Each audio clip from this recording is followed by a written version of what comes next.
revenir à l'essentiel. S'il y a bien une place où il faut revenir à l'essentiel, c'est bien là. J'ai pris un petit peu de poids.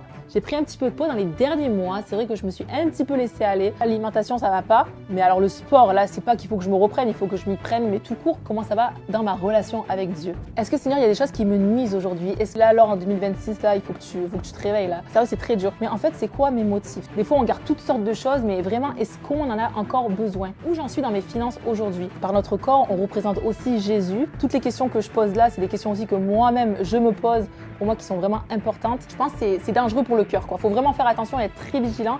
Et je priais même pour cette année, je dis Seigneur, c'est important peut-être de faire un petit bilan là-dessus. Salut à tous et bienvenue sur ma chaîne YouTube Take Care avec Laure. J'espère que vous allez bien. Bon, ça fait déjà 3 semaines que j'ai pas fait de vidéo. C'est fou comme le temps passe vite, mais c'est vrai que les 3 dernières semaines, ça n'a pas arrêté. Je sais pas si ça vous arrive ce genre de moment où y a tout qui va super vite, on est bien occupé et moi ça a été mon cas. Et du coup, je me suis laissée comme prendre par le temps et malheureusement, j'ai pas pu faire plus de vidéos. Mais voilà, mais en tout cas, c'est ça. Entre temps, j'ai eu le temps d'avoir un beau feu sauvage ou attends, comment on dit ici? Feu sauvage ou bouton de fièvre ou je sais pas comment on dit. Mais voilà, là j'en suis juste à la fin là, mais ça a été plusieurs jours vraiment où ça m'a fait mal. C'était énorme. J'ai eu le temps aussi en 3 semaines de me faire une petite coupe de cheveux là. Je voulais essayer de laisser pousser mes cheveux, mais franchement, non. Je pense que j'en reviens toujours un peu au carré. Donc voilà, mes 3 semaines. Mais bon, ça n'a pas été que ça, hein. Comme je vous ai dit, ça a été aussi bien occupé. Mais je suis contente aujourd'hui de refaire une nouvelle vidéo en cette fin d'année. En cette fin d'année où il fait d'ailleurs très froid. Nous, ici au Canada, il fait super froid. On a été pris de court par des -20 là. Ah non, un jujube, hein. Jujube! Donc voilà. Alors... Et pour cette vidéo, donc j'avais à cœur de parler d'un sujet que j'aime beaucoup. Honnêtement, je pense que c'est un sujet qui me passionne même. C'est le sujet de revenir à l'essentiel / mettre de l'ordre. Bon, comme ça fait pas trop de... C'est pas très poétique, c'est pas vraiment un titre super bien fait. Mais moi, c'est vrai que c'est quelque chose que j'aime beaucoup personnellement. Et je me suis dit, en plus, en fin d'année, c'est vrai que souvent, c'est un peu le temps où on va venir un peu se poser des questions, faire un petit bilan, voir un peu ce qu'on a pu accomplir et un peu peut-être les choses qu'on aimerait aussi mettre en place pour la nouvelle année. Et donc, comme moi, c'est quelque chose que j'ai fait et que j'aime bien faire, bon, qu'on soit en fin d'année ou pas en fin d'année, c'est vrai que moi, j'aime toujours mettre de l'ordre, j'aime toujours revenir à l'essentiel. Des fois, je dis à Sam, Sam, je pense qu'il faut revenir à l'essentiel. Et il me dit, oh, toi et ton revenir à l'essentiel. Mais j'aime trop ça. Je sais pas pourquoi, j'aime trop revenir à l'essentiel. J'aime mettre de l'ordre dans tout, que ce soit au niveau corps, âme, esprit. J'aime trop ça, quoi. Même ma maison, s'il faut trier, organiser. Franchement, j'aime trop ça. C'est comme une passion. Et même moi-même, faire de l'introspection, regarder les choses où voilà, il faut mettre de l'ordre, faut travailler, faut revenir en fait à l'essentiel. Bon, bref, il n'y a pas meilleur mot que ça, j'ai envie de dire.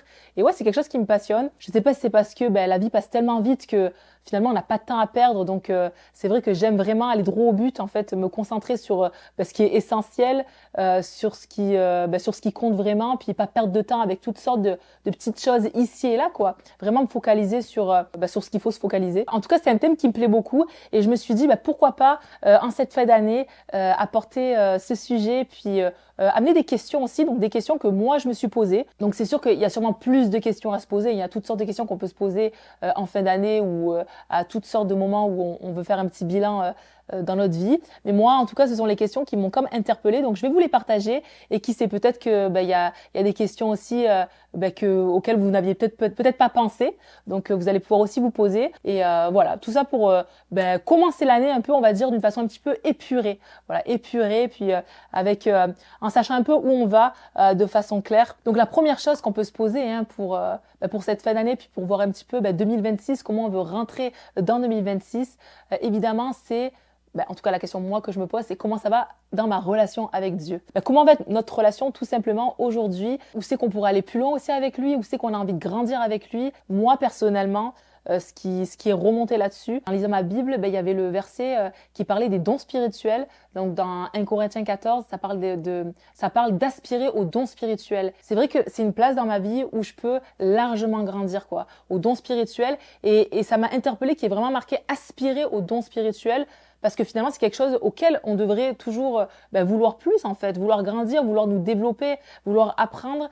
Et moi, personnellement, voilà, c'est vraiment quelque chose dans lequel je veux aller plus loin pour 2026. Mais après, voilà, relation avec Dieu, ça peut être se dire, cette année, j'ai envie de lire plus ma Bible. J'ai envie de peut-être même parler en langue. Ça va être aussi peut-être vouloir jeûner de temps en temps. Ou peut-être encore cette année, l'idée, ça peut être de se dire, peut-être que je pourrais plus m'impliquer dans mon église locale. Peut-être que je vais à l'église ici et là, mais je suis plus en mode spectateur, en mode consommateur. Mais c'est vrai que je m'implique pas vraiment.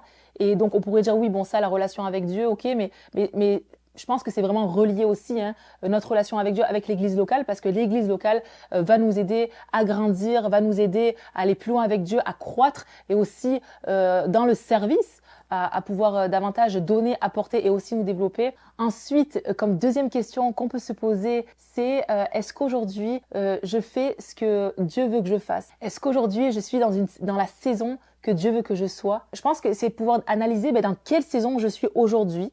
Parce que c'est vrai, des fois, peut-être qu'on ne sait pas vraiment où on en est. Donc, peut-être faire un petit bilan, mais dans quelle saison je suis aujourd'hui? Est-ce que je fais ce que Dieu me demande de faire? Et est-ce que je suis en paix avec ça?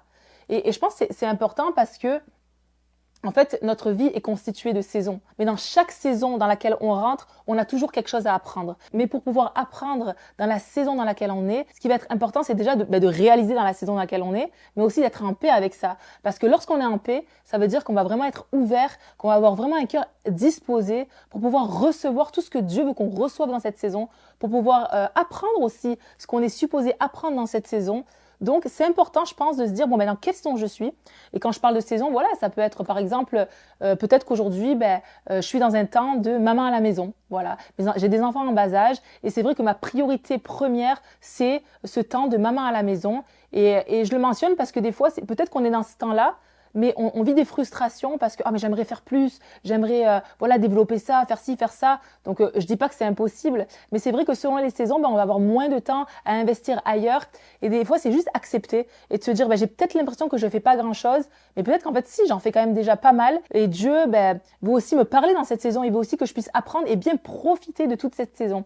Donc ça peut être par exemple un temps de, comme je l'ai dit, maman à la maison. Ça peut être aussi un temps où aussi on est caché, tout simplement, où on aimerait développer toutes sortes de choses, mais non, Dieu nous amène dans une saison cachée. Mais ça aussi, des fois, c'est dur parce que on peut vivre cette saison cachée, mais d'une façon frustrée. On peut râler, un peu se plaindre, servir, mais avec le cœur lourd et tout ça. Donc du coup, ça n'empêche pas cette saison, mais malheureusement, on la vit pas pleinement. Donc, on n'est pas au bénéfice de tout ce qu'on peut apprendre, de la façon dont on peut grandir, puis ou servir juste avec amour aussi, peut-être notre entreprise ou le ministère de quelqu'un d'autre, parce qu'on n'est pas disposé dans cette saison-là. Donc, peut-être c'est bien de faire le point, de dire, écoute, ouais, Seigneur, j'accepte qu'en ce moment, je suis dans une saison où je suis cachée, tu me caches, et franchement, j'ai envie d'embrasser à fond cette saison pour pouvoir en ressortir grandi avec un caractère travaillé, en ayant tout donné là où tu m'as placé, pour pouvoir par la suite mieux rentrer dans la prochaine saison que tu auras pour moi. Donc ça, c'est encore un exemple. Ou encore, peut-être qu'aujourd'hui, ça fait peut-être 5-10 ans, je sais pas, plusieurs années que vous êtes dans une entreprise, dans un travail, dans un service. Et puis, vous réalisez que ça devient un petit peu redondant. C'est comme si, on dirait que j'ai un petit peu fait le tour. Je suis confortable, c'est vrai. Mais peut-être que, je sais pas, on dirait que j'ai un peu fait le tour, j'apprends plus grand-chose. Puis, il y a un petit peu des frustrations qui sont quand même là. Mais peut-être que Dieu aussi, c'est un temps où Dieu veut peut-être t'amener dans une nouvelle saison. Mais ça va demander un pas de foi, ou c'est bon de discerner ça aussi, parce que sinon en fait si on reste dans une place où on a un peu fait le tour, où on a appris ce qu'on était supposé apprendre, ça va aussi se transformer en frustration, et ça peut aussi venir affecter notre cœur, je pense. Donc c'est important aussi de dire si je commence vraiment à être frustrée et je sais pas, à tourner en rond et à réaliser que on dirait il manque un truc, je vis plus rien. Seigneur, peut-être que tu as envie que je change de saison, donc viens me parler en fait, viens parler à mon cœur en fait, et viens te révéler à moi. Voilà. Et après, il y a toutes sortes de choses, mais aussi, il y a cette idée de sortir de sa zone de confort. Peut-être que Dieu, aujourd'hui, t'appelle aussi à partir un projet, et c'est peut-être le temps, là. Tu sens que c'est le temps de partir ce projet, de sortir de ta zone de confort. Peut-être de te dire, Seigneur, quelle stratégie je peux mettre en place avec toi pour 2026, pas à pas, un projet à la fois, une stratégie à la fois, un pas à la fois, pour sortir ce projet, pour développer ce projet, pour commencer ce projet. Et voilà. Donc, c'est toutes sortes de choses. Bon, là, ce sont juste des exemples, mais je pense que c'est important en fin d'année comme ça de se poser ce genre de questions, de dire, mais Seigneur, voilà, dans quelle saison je suis? Est-ce que je suis là où tu veux que je sois? Et vraiment être en paix. Voilà, de se dire, ben, je commence cette saison et je suis en paix. J'accepte ce temps-là. Ça prendra le temps que ça prendra, mais je vais vraiment vivre à fond, Seigneur, tout ce que tu veux que je vive dans cette saison-là. Ensuite, donc le troisième point que j'apporterai, je pense, qui est aussi important, c'est le point des motifs. Voilà, de vraiment donc se poser la question, mais en fait, c'est quoi mes motifs? Seigneur, ben, pourquoi je fais ce que je fais aujourd'hui? J'aime beaucoup le verset qui est dans Psaume 139, donc au verset 23-24, qui dit « Sonde-moi, ô Dieu, et connais mon cœur, éprouve-moi et connais mes pensées, regarde si je suis sur une mauvaise voie, et conduis-moi sur la voie de l'éternité. » Donc ça, c'est vraiment des versets qu'on peut appliquer de façon générale pour sa propre vie. Voilà. Est-ce que vraiment on marche de façon intègre avec le Seigneur, avec la parole? Est-ce que vraiment on est sur le chemin que Dieu a pour nous? Et ça, je pense que ça englobe aussi évidemment nos motifs de pourquoi on fait les choses. Et c'est vraiment important de se poser ces questions parce que je pense que des fois, on peut commencer des projets, un travail, toutes sortes de choses avec des motifs qui sont bons. Il n'y a pas de mauvais motifs. Et peut-être petit à petit, au fur et à mesure du temps, hop, on commence un peu à se perdre de mais pourquoi je fais les choses en fait? Quelle est vraiment ma vraie motivation? Pourquoi je fais ce que je fais? Même un ministère. Des fois, on commence un ministère en se disant ouais, je le fais parce que voilà, le but c'est quoi? C'est de propager la vérité, c'est de parler de Jésus, de faire connaître Jésus et tout ça. Et finalement, peut-être que petit à petit, on est en train de s'égarer et on finit par faire ça pour nous-mêmes en fait, parce que ça vient nourrir notre ego. Peut-être que voilà, on aime le certain succès que ça peut nous procurer. On finit par être rempli dans notre approbation, valorisation, enfin bon bref, toutes sortes de choses que vous connaissez déjà parce que en tant qu'humain, je pense qu'à un moment donné, c'est sûr qu'on a un peu à dealer avec ce genre de choses parce que voilà, c'est sûr que la chair veut s'élever et puis il y a toujours un moment donné où ça nous arrive à nous perdre. Mais voilà, d'être capable d'arriver, surtout là, comme je le redis, mais en fin d'année, avec nos motifs. Mettre un peu notre cœur sur la table et dire, mais Seigneur, mais c'est quoi les motifs? Pourquoi je fais ce que je fais? Et franchement, je pense que ça, c'est bon de se le poser, mais peu importe en fait notre secteur d'activité, peu importe là où on est, parce qu'à la fin de la journée, je pense qu'en tant que chrétien, on a un peu tous la même mission. Et j'aimerais juste relire les versets, je pense, clés pour notre vie. Et d'ailleurs, je pense que ces versets, ils vont en plein avec revenir à l'essentiel. S'il y a bien une place où il faut revenir à l'essentiel, c'est bien là. Donc, il y a les versets, d'abord Matthieu 22, 37-39 qui dit « Jésus lui répondit, tu aimeras le Seigneur ton Dieu de tout ton cœur, de toute ton âme et de toute ta pensée. C'est le premier et le plus grand commandement. Et voici le second qui lui est semblable. Tu aimeras ton prochain comme toi-même. » Donc ça, voilà, ça c'est vraiment une base qu'on peut se demander dans tout ce qu'on vit, Seigneur. Est-ce que déjà je t'aime de tout mon cœur, de tout mon être, de toute ma pensée? Et ça, c'est pas juste dans notre relation avec Dieu, dans le temps qu'on a avec lui. Je pense que ça va vraiment se véhiculer dans tout ce qu'on fait, dans nos pensées, dans notre façon de servir, dans notre façon de travailler. Est-ce que je t'aime au travers de ce que je fais? Est-ce que je te représente? Et comme il a dit, il en va de même pour est-ce qu'on aime notre prochain comme nous-mêmes? Est-ce qu'on démontre Jésus dans nos actions? Est-ce que, voilà, peu importe dans le secteur d'activité, est-ce que je manifeste Jésus, je le glorifie, je l'honore? Et ça va être démontré dans la façon dont on va aimer notre prochain, dans la façon dont on va parler de lui, dans la façon dont on va l'encourager, dans la façon, dont on va aussi peut-être... je sais pas, des fois ça va être une histoire peut-être de concurrence au niveau du travail. Comment on va vivre ça en fait? Parce que c'est vrai, dans les secteurs d'activité, des fois il peut y avoir de la compétition, il peut y avoir de la concurrence, il peut y avoir de la critique, il peut y avoir on a envie de réussir, on a envie de toutes sortes de choses qui, des fois c'est pas mauvais de réussir, mais ça peut l'emporter en fait sur notre motif premier. Et l'autre verset aussi qui est important, je pense, dans Matthieu 28, 19, 20, c'est celui qui dit « Allez, faites de toutes les nations des disciples, les baptisant au nom du Père, du Fils et du Saint-Esprit, et enseignez-leur à observer tout ce que je vous ai prescrit.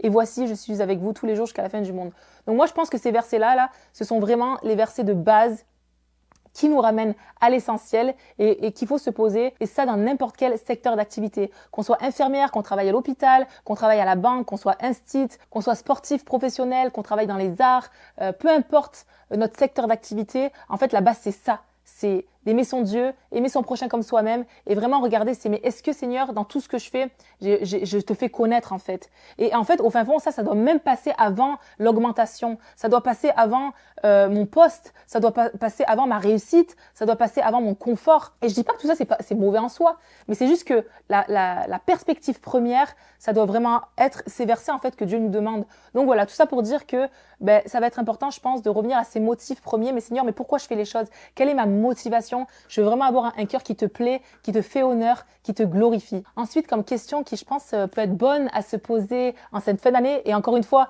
toutes les questions que je pose là, c'est des questions aussi que moi-même, je me pose, pour moi, qui sont vraiment importantes. Est-ce que, Seigneur, il y a des choses qui me nuisent aujourd'hui? Est-ce qu'aujourd'hui, il y a des choses dans ma vie qui sont des pierres d'achoppement et qui m'empêchent de garder mon cœur, qui me nuisent tout simplement? Donc, je dis ça parce que moi, personnellement, j'ai réalisé que les réseaux sociaux, mine de rien, donc j'en reviens souvent à ça, mais c'est vrai, ça pouvait m'affecter, quoi, quelque part. Et d'autant plus, depuis que j'ai commencé ma chaîne YouTube, que du coup, je suis amenée à être plus sur les réseaux, à regarder un peu ce qui se passe et tout ça, c'est vrai que je regarde, je me dis, purée, mais c'est fou comme... En fait, je me suis posé la question, je me dis, mais est-ce que c'est une histoire de maturité ou c'est juste une histoire vraiment qu'en tant qu'humain, tu peux vite te laisser embarquer dans les réseaux quand même, c'est quelque chose. Hein. Et c'est vrai que d'un côté, c'est un peu un dilemme parce que je me dis, oui, mais le but, c'est quand même de pouvoir poster. Pourquoi? Pour parler de Jésus, pour être une bonne influence, pour témoigner de lui dans tous les aspects de notre vie. Donc, il y a du bon avec les réseaux, mais d'un côté... C'est fou comme vite, il y a ce côté comparaison qui peut venir. Tu vois, tu regardes ce qui se passe ailleurs. Le côté peut-être des fois aussi un peu anxiogène, à force de regarder des trucs ici et là. Bon, ça dépend ce qu'on regarde aussi, évidemment. Hein. Mais l'un dans l'autre, voilà, le tout, je trouve que ça peut vite amener un mood un peu, je sais pas, il y a toutes sortes de choses qui peuvent ressortir. Et je me suis vraiment dit, je me suis posé la question, je me dis, mais j'ai l'impression, en fait, je pense que les réseaux sociaux, c'est limite 10% qui est bon. Et tout le reste, je pense, c'est dangereux pour le cœur, quoi. Faut vraiment faire attention et être très vigilant. Et je priais même pour cette année, je dis, Seigneur, si tu veux que je sois plus active, désolée, je pleure. Et je disais même au Seigneur, mais Seigneur, si tu veux que je sois plus active, si tu veux que je sois active sur YouTube, sur les réseaux et tout, faut que tu me donnes une stratégie parce que franchement, moi, je vois que je peux vite me laisser embarquer, quoi. Donc voilà, moi personnellement, c'est un peu ça qui pourrait être ma pierre d'achoppement. Donc, faut vraiment que je garde mon cœur. Mais après, voilà, pierre d'achoppement, ça peut être les séries télévisées, ça peut être aussi les fréquentations aussi. Des fois, tu sais, c'est bon, moi je trouve en fin d'année de faire un petit tri, mais quelles sont les fréquentations qui m'apportent ou qui m'apportent pas? Tu sais, des fois, il y en a peut-être, il y a un environnement des gens qui sont toujours en train de critiquer, ou tu te sens toujours, tu sais, remise en question, ou c'est comme si, c'est pas des gens qui te font forcément du bien. Et donc, des fois, même si c'est des gens qu'on connaît depuis longtemps, des fois, il y a des bonnes questions à se poser. Est-ce que ce sont des relations qui m'édifient, qui me font du bien, qui me font grandir, qui m'inspirent, qui m'aident à aller plus loin, quoi. Donc voilà, il y a les fréquentations. Je pense des fois, c'est aussi l'idée de mettre sa vie en règle. Et donc ça, c'est des choses qui peuvent nous nuire aussi. Aujourd'hui, c'est est-ce que j'ai ma vie en règle devant toi, Seigneur? Donc bon, ça peut être au niveau de certains péchés, peut-être qu'on continue à cultiver. Donc on va à l'église, on fait comme si tout est beau, mais malheureusement, il y a quelque chose qu'on garde. Et principalement, c'est vrai que je pense à ça. Mais donc, je ne sais pas si ça va parler à quelqu'un, mais l'idée des fois d'être en couple avec quelqu'un, puis peut-être d'habiter avec une personne sans être marié, et ou juste même sans pas forcément habiter avec la personne, mais avoir des relations intimes alors qu'on n'est pas marié, mais qu'on est chrétien. Ça, voilà, c'est le genre de choses qu'il faut se demander. Mais c'est vrai que Seigneur, je vais avancer avec toi, mais est-ce que c'est pas quelque chose je suis pas intègre à ta parole en fait. Ça fonctionne pas. Je peux pas me dire que je suis chrétienne et que je t'aime, que je vais vivre pour toi, mais en même temps, je marche un peu comme j'en ai envie, quoi. Selon mes envies, selon mes émotions, selon ce que ma chair veut. Donc c'est un peu faire ce bilan de se dire, mais est-ce que j'ai envie de continuer comme ça dans ma vie? Est-ce que je veux continuer je prends encore l'exemple du couple là, mais à continuer cette relation amoureuse, sachant que c'est pas sain, voilà. En fait, c'est ça. Je pense que l'idée, c'est vraiment de regarder ce qui est sain dans ma vie et ce qui ne l'est pas. Et se demander ce qui n'est pas sain, ce qui te glorifie pas, Seigneur, est-ce que je veux vraiment le garder? Parce que faut partir du principe que ce qui n'est pas sain, ça va forcément pas aller mieux, je pense, dans le temps, si on continue comme ça va nous nuire à nous-mêmes, ça peut vraiment, ça fait pas du bien, quoi, et ça honore pas Dieu, quoi, tout simplement, on honore pas Dieu par notre vie. Donc, et ça peut même nous amener des blocages, je pense aussi, parce que on se bloque même dans notre vie chrétienne, j'ai envie de dire. Donc voilà, tout ça pour dire que je pense que c'est une question à se poser aujourd'hui, c'est est-ce qu'il y a des places qui me nuisent et est-ce que j'avance dans ma vie de façon saine ou pas. Ensuite, voilà, après j'ai 3 autres points qui sont peut-être un peu plus, ça paraît peut-être un petit peu plus, peut-être un petit peu moins profond, mais honnêtement, je pense quand même que ce sont des questions importantes à se poser. Et la première, ça va être au niveau des finances. Donc moi, personnellement, c'est une question que je me suis vraiment posée parce que c'est important, surtout qu'avec Samuel, c'est vrai que moi, j'ai eu un changement de saison de vie. Donc voilà, au niveau du travail et tout ça, c'est vrai qu'il a fallu aussi se réajuster. Et je pense que ça va être important, donc que ce soit là en fin d'année, mais de façon générale, même dans la vie, quand on change de saison, par exemple, comme je le dis, voilà, ou de façon régulière, de juste faire un petit check-up au niveau des finances et regarder mais où j'en suis dans mes finances aujourd'hui. Moi, je suis beaucoup à la maison aujourd'hui. Et le travail que je fais, je le fais de la maison. Donc, nous, on avait 2 voitures et parce qu'on en avait besoin. Mais c'est vrai que dans les derniers mois, on n'avait plus vraiment besoin de voitures. Alors, c'est sûr que d'avoir 2 voitures, c'est toujours un luxe. Hein. Franchement, c'est vrai que c'est un luxe parce que, on n'a pas besoin de s'organiser. Moi, je faisais mes trucs quand j'avais mes commissions à faire, j'y allais quand je voulais. Puis Samuel, lui, voilà, il pouvait aller au travail, faire ce qu'il avait à faire de son côté. Mais j'ai dit à Sam, mais honnêtement, on en a parlé, on s'est dit, mais est-ce que c'est vraiment indispensable? Oui, c'est vrai que ça va demander un peu d'ajustement, mais franchement, c'est dommage parce que en fait, moi j'avais ma voiture, mais on finissait de rembourser le crédit de voiture de mon mari. Plus il y a mon assurance auto, puis il y a tout ce que ça implique. Donc finalement, oui, c'est vrai que c'était un luxe ici et là, mais en même temps, au niveau de ce qu'on payait, on s'est dit, on va vendre ma voiture, on va rembourser celle de Sam. Puis moi, j'aurais plus mon assurance voiture, tout ça. Et finalement, par rapport à notre saison de vie actuelle, c'est super quoi. Et donc, je pense que voilà, c'est important de faire ça. Comme aussi, des fois, c'est checker aussi les applications. Aujourd'hui, il y a tellement d'applications qu'on peut retrouver, surtout avec les réseaux sociaux, les médias et tout ce que tu peux utiliser comme outils d'applications pour faire tes vidéos, pour faire tes photos, pour faire toutes sortes de choses. Voilà, il y a des applications, peut-être des fois, c'est au niveau du sport. Il y a toutes sortes de choses. Voilà, vous savez aussi. Mais des fois, c'est vrai que vu que des fois, c'est des petits montants, on s'en rend pas compte. Puis hop, on laisse passer, on laisse passer. Mais juste des fois, de t'arrêter, de regarder dans les derniers mois, mais qu'est-ce que j'ai dépensé et est-ce que j'en ai vraiment besoin? Genre, je sais pas, moi, dans les 3 derniers mois, regarder de façon régulière ce qui sort dans tes dépenses, tu vois, sur tes cartes, sur ton compte. Et de voir, mais est-ce que j'ai vraiment besoin de cette application? Est-ce que je peux pas juste faire avec cette application-là et juste faire un petit tri? Et des fois, ça va peut-être être des 10 $, peut-être 20 $. Bon, moi, je parle en dollars, mais voilà, en euros ou en peu importe. Et de regarder, mais peut-être que ça, on peut le supprimer. Et de juste faire un petit topo parce qu'on ne se rend pas compte des fois, mais même un 10 $ par mois, à la fin de l'année, ça fait quand même 120 $. Donc, c'est pas à négliger non plus. Donc, il y a ça. Moi, ce que j'ai fait aussi, c'est tout ce qui est au niveau téléphonie, abonnement et tout. Donc, on a pris le temps avec Sam, voilà, de recomparer. Ça faisait longtemps qu'on était avec notre compagnie téléphonique, là, de téléphone, Internet et tout ça, là. Donc, on a tout regardé, puis on a changé. Puis, voilà, pareil. C'est des choses, en fait, que je pense que ça, c'est bon de le faire même aux 2 ans, enfin, de façon régulière. Parce que des fois, on se rend pas compte, c'est des dollars ici et là, mais mine de rien, à la fin de la journée, ça fait de l'argent, quoi. Donc, je pense que c'est bon d'être sage avec nos finances et de vraiment un petit peu regarder, comme je le dis, en fonction de la saison de vie dans laquelle on est, de regarder mais de quoi on a besoin aujourd'hui, voilà. Et je pense que Dieu bénit, Dieu pourvoit, puis merci Seigneur parce qu'on a un Dieu d'amour et puis regardez, même quand le peuple était dans le désert, Dieu il a toujours pourvu quoi. Ils ont eu la manne, ils ont eu tout ce dont ils avaient besoin par personne, par famille. Dieu a toujours pourvu à leurs besoins. Mais je pense que nous aussi, en tant qu'individus, Dieu nous demande d'être des bons gestionnaires de ce que Dieu nous donne. Donc oui, Dieu pourvoira toujours, mais c'est à nous aussi de pouvoir être de bons gestionnaires et de faire en sorte que voilà, aujourd'hui, de quoi on a besoin et comment on peut s'ajuster. Des fois, ça va être aussi de faire un budget aussi. Parce que voilà, on a besoin d'un budget, savoir combien on va dépenser là, quelles sont nos priorités dans notre saison de vie, où c'est qu'on va peut-être mettre un peu plus d'argent. Parfois, ça va être aussi de mettre un petit peu d'argent de côté. Peut-être qu'on a du mal à mettre de l'argent de côté, je vais mettre un petit peu de côté. Peut-être aussi regarder un peu nos dépenses, tu sais, dans les vêtements, dans tout ce qui est matériel, tout ça, surtout les sorties. C'est fou, tous les fast-food, là, tu sais, du Subway, du Starbucks, mine de rien, ça aussi, c'est de l'argent. Et peut-être se dire, peut-être que je pourrais en faire moins et mettre un peu plus d'argent de côté. Ne serait-ce que, je sais pas moi, un 50 $ de côté tous les mois ou 20 $ même. Franchement, sur le long terme, ça peut vraiment faire la différence. Donc voilà, c'est juste des petites choses comme ça, mais je pense que ça peut nous aider aussi. Ça peut aussi aider dans le quotidien pour être plus responsable et pour aussi pouvoir mieux vivre aussi à tous les niveaux la saison dans laquelle on est. Donc ensuite, moi, ce que j'aime bien faire, que ce soit en fin d'année ou même tout le temps, en fait, j'ai envie de dire, c'est comme je le disais au début, c'est quelque chose qui me passionne, c'est vraiment faire un petit tri dans la maison. Voilà, ça peut paraître rien, mais peut-être commencer l'année avec un petit tri dans la maison. Je sais qu'on est bien occupé en fin d'année. Il y a beaucoup de choses à faire avec Noël, les préparations, les cadeaux. Enfin voilà, c'est toujours un mois très très chargé. Les spectacles de Noël, les spectacles des fois même de sport là de nos enfants et tout ça là. Mais si on a l'opportunité, pourquoi pas faire un petit tri. Moi, j'aime bien faire un petit tour des pièces et tout ça, puis regarder, est-ce que ça, j'en ai encore besoin? Et comme je le disais, des fois, ça va même avec la saison dans laquelle on est.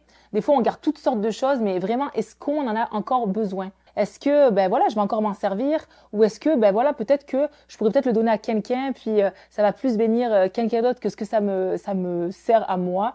Je sais que, des fois, nos enfants ont grandi, puis on peut encore garder les sièges auto ou des poussettes ou toutes sortes de choses, en fait, qui viennent juste nous encombrer, juste parce qu'on n'a peut-être pas pensé à faire le tri, mais mine de rien, mais ça vient quand même nous encombrer, puis ça prend de la place, ça prend la poussière, et juste vivre, en fait, avec la saison dans laquelle on est. Moi, personnellement, je suis toujours dans cette optique que si je me suis pas servi de quelque chose pendant au moins 1 an, c'est fort probable que je m'en sers plus tard. Et quand bien même j'en aurais peut-être besoin à un moment donné, pourquoi pas l'emprunter à quelqu'un à ce moment-là, quoi. Ou pourquoi pas le louer à ce moment-là, si vraiment j'en ai besoin. Et en plus, personnellement, moi, j'ai pas une très grande maison. Donc, c'est vrai que j'aime bien un peu rentabiliser les lieux et faire en sorte que, ok, ce que j'ai, il faut que ça me soit utile et que ça me serve. Donc voilà, c'est juste un petit conseil. Des fois, ça peut être dans les vêtements aussi, faire un petit tri, qu'est-ce qui me va, qu'est-ce qui me va pas. Est-ce que ça va encore, est-ce que je porterai encore ça aujourd'hui ou est-ce que ça me ressemble plus il y a 5-10 ans? Enfin voilà, toutes sortes de tri qu'on peut faire à la maison. Moi, personnellement, ça me passionne. Voilà, comme je le dis, j'aime mettre de l'ordre, j'aime revenir à l'essentiel et vivre vraiment avec ma saison actuelle dans laquelle je suis. Donc du coup, je vous partage juste comme ça, au cas où vous n'y ayez pas pensé. Puis franchement, si vous ne l'avez pas fait, ça fait trop du bien, quoi. Ça fait trop du bien de prendre ce temps. Des fois, c'est prenant parce que, surtout en fonction de là où on commence, des fois, c'est vrai qu'il y a beaucoup de choses, mais une fois que c'est fait, c'est tellement satisfaisant, je trouve. On dirait que t'es vraiment dans tes affaires, quoi, dans ce qui te ressemble et dans ce qui est à jour avec ta vie actuelle. Et enfin, pour conclure, j'irai encore avec un dernier petit tiré là qui est pas non plus super profond. Et en même temps, je pense que ça reste quand même important. C'est au niveau de vraiment notre hygiène de vie. Voilà, c'est l'hygiène de vie. Et moi, j'en parle particulièrement parce que c'est vrai qu'en ce moment, j'ai pris un petit peu de poids. J'ai pris un petit peu de poids dans les derniers mois. C'est vrai que je me suis un petit peu laissée aller. Donc, je sais pas si c'est la fatigue ou quoi, ou plein de choses. Mais je me suis dit, là, alors, en 2026, là, il faut que tu te réveilles, là. Faut que tu te réveilles parce que, déjà, voilà, c'est sûr que le temps passe. Donc, on vieillit tous. Non, mais voilà, c'est important d'avoir une bonne hygiène de vie, puis pas négliger. Et puis voilà, de réaliser que même par notre corps, on représente aussi Jésus. Et c'est pour ça que c'est important peut-être de faire un petit bilan là-dessus. Est-ce que j'ai une bonne hygiène de vie? Est-ce que je mange bien? Est-ce que je fais un peu de sport? Moi, le sport, c'est vraiment quelque chose qui est... Déjà, l'alimentation, ça va pas. Donc, il faut que je me reprenne là-dessus. Mais alors, le sport, là, c'est pas qu'il faut que je me reprenne. Il faut que je m'y prenne, mais tout court, parce que ça, c'est très dur. Alors, je sais qu'une fois qu'on commence, après, une fois qu'on est dedans et tout, c'est le fun. Puis, tu sais, on est content. Puis, limite, limite, ça te manque après quand t'en fais pas. Je sais pas si je suis déjà arrivée à ce stade dans ma vie, mais voilà, je sais que c'est bon pour moi, c'est important, puis ça nous fait rester en forme. Et puis voilà, donc on va se motiver pour 2026. S'il y en a d'autres comme moi qui doivent se motiver dans leur hygiène de vie, n'hésitez pas à laisser un commentaire et qu'on puisse toutes se motiver les unes les autres. Et puis bien représenter Jésus, quoi. Donc voilà, pour les quelques points, les quelques questions que moi, personnellement, j'aime me poser de façon régulière, mais qui, je trouve, particulièrement en fin d'année, sont intéressantes à se poser pour tout simplement faire un petit bilan sur l'année qu'on a pu vivre, mais aussi de la façon dans laquelle on a envie de rentrer en 2026 dans cette nouvelle année. Quel objectif on a envie de se donner? N'hésitez pas à me dire en commentaire si ça vous a parlé. Et écoutez, je vous dis à très bientôt dans une prochaine vidéo dans Take Care avec Laure. Bonne vidéo. Je vous aime. Love you. Je vous aime. À tantôt. Bye bye. Les meilleurs de la Terre. Je t'aime. Mon équipe préférée. Je vous aime. I love you guys. Soyez bénis à toutes. Bye bye. Have fun.